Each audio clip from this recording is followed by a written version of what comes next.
I'm Kanika with Red Carpet Report. We're in Pasadena at the NBCUniversal Winter Press Tour 2016.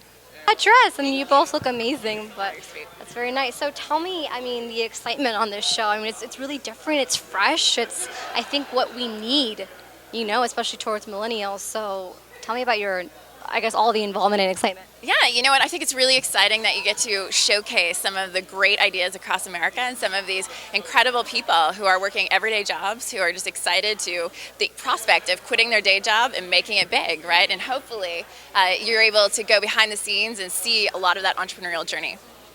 Yeah, this is a deep dive show. Quit Your Day Job is not just about making an investment. It's about getting to know the entrepreneur. It's about getting to know their circumstances, getting to know their passions, getting to understand their motivations, and also, you know, having a true interest and understanding of what their business is, why they started it, what we feel the pain points are, challenging them, pushing them so hard, and seeing if they crack or if they flourish.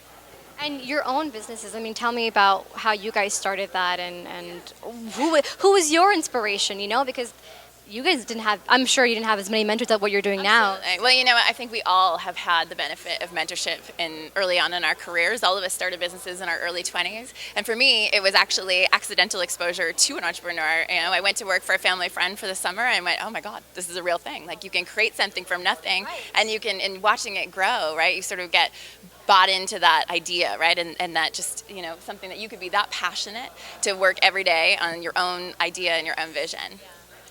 I mean, as cliche as it sounds, I had an iced tea and lemonade stand as a little girl, and that was my first, you know, opportunity. You were from the beginning. Feel like an entrepreneur. I had that really ridiculous fanny pack, and I kept all my money like filed in there. And, you know, for me, that was, I went from that to, you know, modeling really at a very early age, and I loved that independence. I love that idea of like, I determine if I sink or swim. Yes.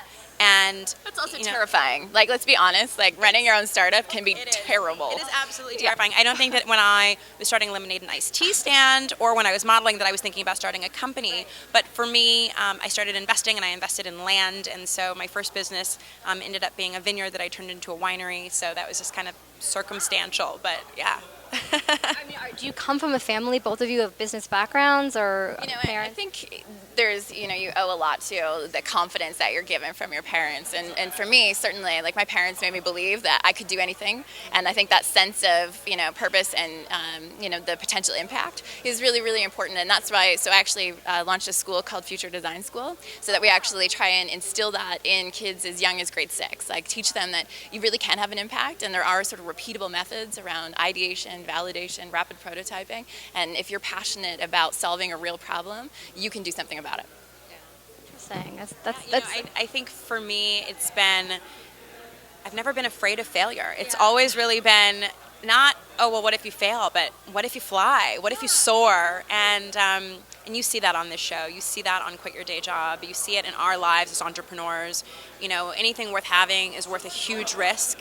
And you either have that ability, like you have that risk tolerance in your gut to do it, or you don't. And so those are the entrepreneurs who succeed in life, and those are the entrepreneurs who succeed on our show. It's going to be really inspiring to watch. I'm excited. And kind of the last question, I mean, it's targeted towards a female demographic.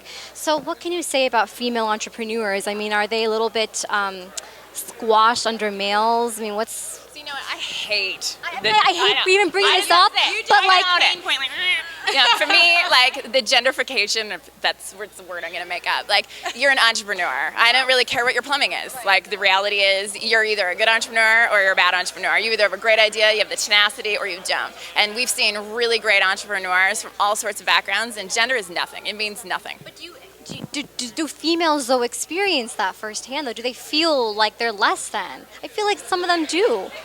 Not you guys, obviously, but the young ones. You're asking the wrong two people. I'm not sure because Lauren lacks confidence, really. That's strong, because I witness people who do think like that, and I'm just like, you know, whatever you're saying to me is what you should say to them. But it's mental endurance, right? Entrepreneurship is about mental fortitude and mental endurance and what you can withstand, and if you have that backbone, if you can silence the negativity and the noise. And that's what we've had to do in our careers. And I think that successful men have to do it, successful women have to do it, you know, depending on your circumstance, whatever your personal circumstances, whatever your financial circumstances. There is some force of negativity out there that you are going to have to silence. And it could be gender, it could be something else, but I don't subscribe to that. I subscribe to, you know what? Life is hard as crap.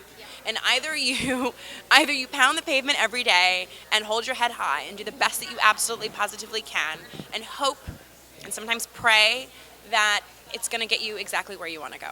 And there are no guarantees in life, right? There are just no guarantees. Well, good. I'm excited to see this empowerment on the show.